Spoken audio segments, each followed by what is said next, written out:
նախագծի մասով առնվազն եթե նայենք նախագծի հիմնավորումները, պիտի նկատենք, որ նախագիծը մի քանի նպատակ է հետապնդում։ Առաջինը մենք մեր առաջ խնդիր ենք դրել հասկանալու, թե զենքով կատարված հանցագործությունները հիմնականում կատարվում են օրինական տրված զենքով, թե նաև անօրինական տրված զենքով, եւ վիճակագրական տվյալների նախնական հաշվարկները ցույց են տալիս, որ այն միֆը, այսպես ձևակերպեմ, որ հիմնականում հանցագործությունները հրազենի գործադրմամբ կատարվում են բացառապես ապօրինի հրազեններով, դա չկա այլևս, որովհետև մեր տվյալներով շատ են նաև այնպիսի հանցանքները, որոնք որ օրինական զենքերով են կատարվում, սա առաջին։ Երկրորդը այն մասով, որ մենք ինչպես պայմանավորվել ենք զենքի շրջանառության կարգավորման մասին օրենքի ընդունման շրջանակներում, նշել էինք, որ շարունակելու ենք մոնիտորինգի ենթարկել օրենքը եւ հասկանալ, թե օրենսդրական կարգավորումների հետ կապված ինչպիսի փոփոխությունների տեղ որպես այդպիսին ունենք եւ արձանագրել ենք, որ թեև գործող օրենքը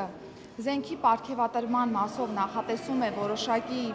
ինստիտուցիոնալ նոր կարգավորումներ, նպատակ հետապնդելով որոշակի ստանդարտներ նախատեսել, բայց այդուհանդերձ այս նպատակը ամբողջովին չի իրացվել, որովհետև թե ստանդարտ հոդվածի շրջանակներում են առկա երկակի մոտեցումներ եւ թե նաեւ անցումային կարգավորումների մասով, որոնք այդ ձեր նշած իրավիճակով քաղաքացիներին թույլատրել են, թեև պարգևատրական զենքի հիմնական կանոններին նրանք չեն համապատասխանել, բայց անցումային կարգավորումների ուժով թույլ է տրվել որոշակի էլի երկակի մոտեցման կիրառում։ Եվ ըստ այդմ մենք մեր առաջ խնդիր էինք դրել հասկանալու իրավիճակը եւ ըստ այդմ այս երկակի մոտեցումները եւ պետության համար անկանխատեսելի, մոտեցումները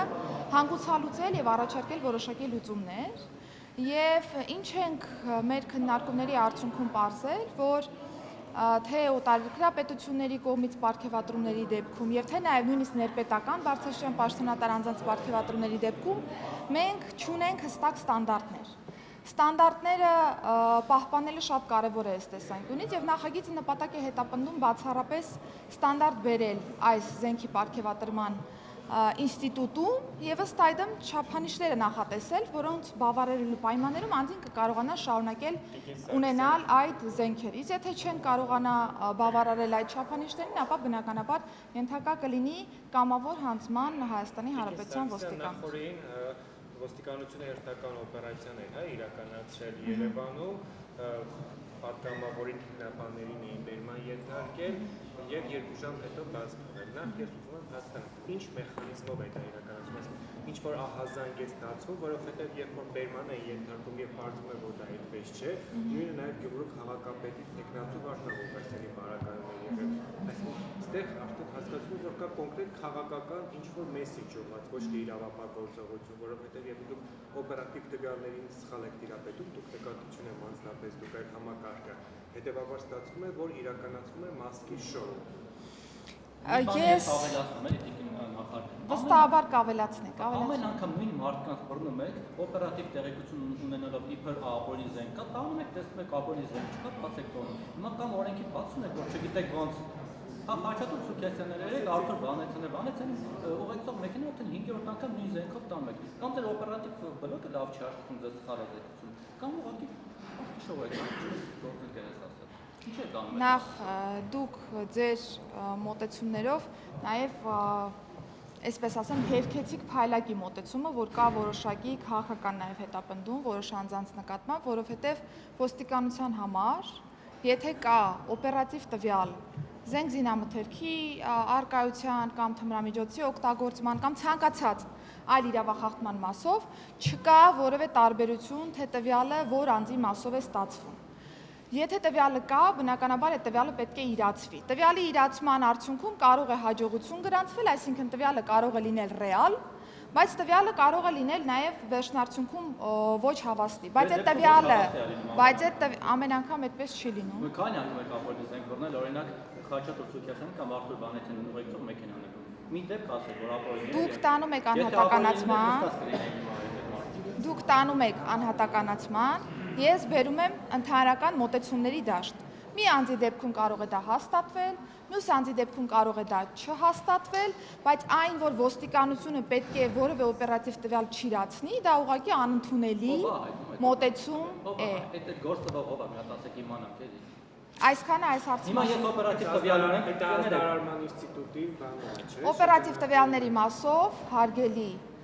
Վահե, դրանք ամբողջը գաղտնի փաստաթղթավորման տրամաբանության մեջ։ Ես օպերատիվ տվյալ ունեմ, որ ձեզ ուղեկցող մեքենայի մեջ ապօրինի զենք կա, հենց հիմա որ դուս գաք, կասեք ձեր դիմակավորված տեղը կան, ասֆալտին փռան Ինձ ուղեկցող մեքենայի մեջ այո, կա զենք, բայց դրանք օրինական են, որովհետև պետական պահպանության ծառայություն։ Տարեք ստուգ է։ Շնորհակալություն։ Ես տվյալն որ ապօրինի է։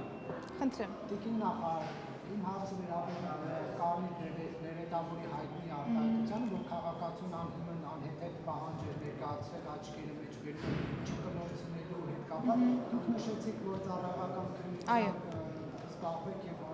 պատիժ կրկնի, բայց ՆԿՆ-ից ինձ վերջերս փոխանցեցին, որ նա ազնվորեն զղջացել է եւ ՆԿՆ-ն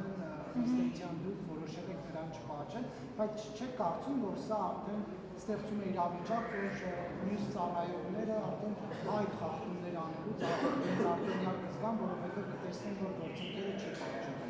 Անկեղծ կլինեմ, չեմ կարծում, որովհետև ցանկացած իրավախախտման դեպքում պիտի գնահատենք ընդհանուր իրավիճակը, իրավախախտման բովանդակությունը,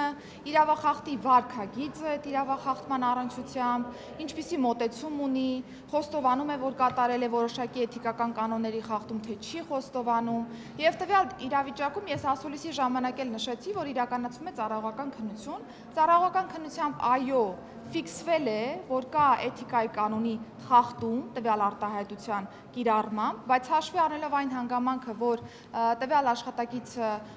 կարգապահ որպես այդպիսին աշխատող է հաշվի առնելով կենսագրությունը, անկեղծորեն խոստովանել եւ զղջացել է, որ այդպիսի վարքագիծ է ցուցաբերել տվյալ իրավիճակում, օրենքը թույլ է տալիս նմանատիպ ծառայողի նկատմամբ սկզբում ֆիքսել, այսինքն սա շատ հստակ է, ֆիքսել ենք, որ կա խախտում։ Իսկ կարգապահական տույժի կտորը դա արդեն ըստ իրավիճակի պետք է գնահատվի։ Կարծում եմ, որ ձեզ համար կարևոր է հասկանալ, որ ծառայողական քննությունով ֆիքսվել է, որ կա խախտումը, բայց հաշվի առնելով անձի վարքագիծը եւ անձի ընդհանուր կենսագրականը որոշվել է այս անգամ չկիրառել կարգապահական տույժի տեսքով կոնկրետ նկատի ունեմ, բայց եթե հետևեք նաև ներքին անվտանգության եւ հակակոռուպցիոն վարչության մեր հայտարարություններին, տարբեր ամփոփումներին, նաև ՆԳՆ կարգապահական հանձնաժողովի տարբեր արդյունքներին կնկատեք, որ շատ են այնպիսի ծառայողներ, որոնց որ ըստ իրավիճակի արդեն կոնկրետ կարգապահական տույժեր են նշանակվում կամ աշխատավարձային պահումների որոշակի տեսքով կամ նկատողության, խիստ նկատողության կամ ընդհանուր մինչև ծառայությունից ազատման տեսքով։ Այսինքն ըստ իրավիճակի պիտի գնահատականը տանք, Նարեկ ջան, որովհետև այլև այլ դեպքում ստացվում է, որ մի ընդհանուր գծով, մի կանոնով պիտի բոլորին վերաբերենք եւ արդարության բաղադրիչը այդտեղ բնականաբար չի լինի։ Եվ կխնդրեմ անդրադառնալ Չարենցավանի դեպքին, երբ որ պետի տեղակալը այլ ծառայողների հետ ծեծի է ենթարկել Արցախից բռնի տեղահանված անվազնանը չեմ հիշում Արոյր այդ տղայանին շնորհություն կա։ Այն փաստաբանի եղբորը չարը։ Դեպքի մասով ահազանգը կար, ահազանգի հետ կապված մենք ունեցել ենք հարուցված ծառայողական քննություն, հաշվի առնելով հատկանիշների, առերևույթ հատկանիշների առկայությունը, դրանք փոխանցվել են գլխավոր դատախազությանը, այս պայդրությամբ արդեն դատախազության եւ քննչական մարմինների տիրույթում է հարցը, երբ որ հանգուցալուծումը լինի, կվերադառնանք ծառայողական քննության։ Նախարար Չարենցավանով մի բան է, ես վերջերս առիթ եղավ գերեցի մի քանի անգամ, նաև ՆԳՆ-ով ճշտեցի որոշ բաներ, որ տելեգրամյան հարթակներում ոչ միայն Չարենցավան, նաև հանրապետության այլ համայնքներում, բայց վերջին օրերին Չարենցավանում է ակտիվացել, տելեգրամյան հարթակներով կերտ մեր լուսանկարներ են տարածում կանանց եւ դրանով շանտաժ են անում եւ գումար շորթում։ Ես կոնկրետ Չարենցավանից գիտեմ, որ քանի քաղաքացիներ երևի 10-ից ավել կամ չգիտեմ, ինչքան տրվել են այդ շանտաժին եւ գումարները փոխանցել։ Ոստիկանությունը ինչ-որ անձանց ձերբակալել է, բայց հետո բաց են թողել։ Այս խնդրի վերաբերյալ ինչ կասեք, թե այդ թմրանյութերի տարածման մասով լուրջ խնդիր կա, որի դեմ իրավապահպանական չկարող համարնել եւ թե շանտաժը տեղեկատվական։ Իրականում թե շանտաժի առումով, թե թմրամիջոցների ապօրինի շրջանառության առումով ես պիտի նշեմ, որ գնալով որոշակի նուրբ շերտեր են բացում նաև տարբեր առումներով, հանցանք կատարած անձանց դեպքում վարքագիծը եւս փոփոխության է ենթարկվում որոշակի, որովհետև գնալով վիրտուալ տիրույթում են, հիմնականում իրականացվում այսպիսի հանցանքները եւ երբ որ կիրառվում է օրինակ տելեգրամյան ալիքները կամ այլ հնարավորությունները application-ների տրամաբանության մեջ, դրանք ավելի բարդացնում են իրավապահ համակարգի աշխատանքը, որովհետև հիմնականում գործ են ունենում արդեն նաև միջազգային համագործակցության շրջանակներում հարցի անդրադարձի հետ, որտեղ որ շատ հաճախ հաջող, այսպես ասեմ, փորձեր չենք ունենում բոլոր դեպքերի մասով։ Իհարկե կան դեպքեր, երբ որ միջազգային գործընկերությունը շատ լավ ստացվում է, բայց այստեղ դեռ դաշտ ունենք աշխատանքի, որպեսզի կարողանանք ավելի ընդլայնել մեր գործիքակազմը, բայց իրականում խնդիրը կա, այստեղ նաև կարողությունների խնդիր որոշակի առումով ունենք, սրան զուգահեռ այս խնդիրների, այո, թե տեխնիկական եւ թե նաև գիտելիքների։ Բռնել եք, ձերբակալել եք, հետո բազմոցի ճանաչավանի դեպքով դրա մասին ինչ մանրամասն կասեք, ովքեր են, ինչու բռնեցիք, ինչու բացվեցիք հետո, թե դուք չեք բացվություն չկանալով։ Դե քանի որ քրեական վարույթ կա նախաձեռնված, ձերբակալման որոշումը արդեն քննիչի կողմից է տրամադրվել, հետագայում արդեն ենթադրաբար բավարար հիմքեր չեն եղել շարունակելու process-ը եւ տանելու օրինակ խափանան միջոցի։ Մամուլով բարձրացած այդ աղմուկից հետո մի որոշ ժամանակ դադարեց այդ շահարկը, բայց երեք տեղեկացել, որ նորից ակտիվացել են նոր մարդկանցել չարանցվեն բնակիչները գրկել, էլի շանտաժ են անում, էլի գումար են խորում։ Դուք եթե չեք կարողանում դրա թեմա առնել այս պայն ձեր գործիքակազմը որպես նախարար ինչ-որ ոչ ունեք, ինչ-որ հորդոր առաջարկ, հանրությունը ինչպես դիմակայի դրանց, ինչ անի։ Իրականում ես մի անգամ հարցին անդրադարձել եմ, տարբեր հանցագործությունների դեպքում շատ հաճախ ոչ միայն իրավապահ համակարգի կարողություններին է վերաբերում, հարցը, այլ նաև հանցանքից տուժած անձի վարքագծին է վերաբերում, որովհետև կան որոշակի խումբ հանցանքներ, որտեղ տուժածի վարքագիծը չափազանց կարևոր նշանակություն է ունենում հանցանքի վրա հասնելու հետ կապված, շատ հաճախ օրինակ պայմանականորեն տարբեր համակարգչային հափշտակությունների թեմաներով կամ կիբերհանցագործության այլ դրվագների հիմքերով անձինք ընդհանրապես տարբեր հարթակներում լրացնում են իրենց անձնական տվյալները եւ սա բերում է կրկին հանցագործության իրականացմանը։ Հորդորս մեր քաղաքացիներին հնարավորինս անվտանգ գործել վիրտուալ միջավայրում։ Մենք սկսել ենք արդեն կիբեր մարտահրավեր հաղորդումների շարքը, որտեղ որ առանձին այս դրվագներին, որոնք ձեր նշած օրինակով շատ տարածված են, փորձում ենք դրանց անդրադառնալ եւ բացատրել մեր քաղաքացիներին, թե ինչպես պետք է լինի իրենց վարքագիծը, որը թույլ կտա հնարավորինս զերծ մնալ այս իրավիճակներից, իսկ եթե զերծ մնալու տարբերակ որպես այդպեսին չի լինում, ընդ որում վերջերս շատ հաճախ են այդպիսի դեպքերը լինում, արդեն պետք է դիմեն մեր մասնագիտացված ստորաբաժանմանը, որպեսզի կարողանանք հնարավորինս օժանդակել process-ին։ Դուք քաղաքական պաշտոն եք զբաղեցնում, արժևում են ընտրություններ են, այս օրերին արդեն որոշակի առումով խզանգեր կան, որ տարբեր վայրերից բերում են քաղաքացիների գրանցումը, օրինակ Գյումրիում, չգիտեմ որքանով եք ծանոթ այդ հայտարարությունների, Հնդկաստանի քաղաքացիներ ախրքանակից եւ նաեւ այնուամենայնիվ ոստիկանությունը ապա քաղաքական է, թե հաշվի առնելով այն, որ դուք քաղաքական պաշտոն եք զբաղեցնելու, իրենք եւս որոշակի առումով քաղաքականացվում են եւ նաեւ այդ ընտրացուցակների անճշտությունների եւ ահազանգերի վերաբերյալ։ Նախ առաջինը, թեև իմ պաշտոնը քաղաքական պաշտոն է, բայց կա շատ հստակ դերաբաշխում ներքին գործերի նախարարի եւ ոստիկանության աշխատանքի մասով եւ ոստիկանությունը շարունակում եւ շարունակելու է իրականացնել ապաքաղաքական գործունեություն։ Եվ ընտրացուցակների մասով ես պիտի ասեմ, որ արդեն ներքին գործերի նախարարության պաշտոնական կայքեջում նախնական ցուցակները հրապարակված են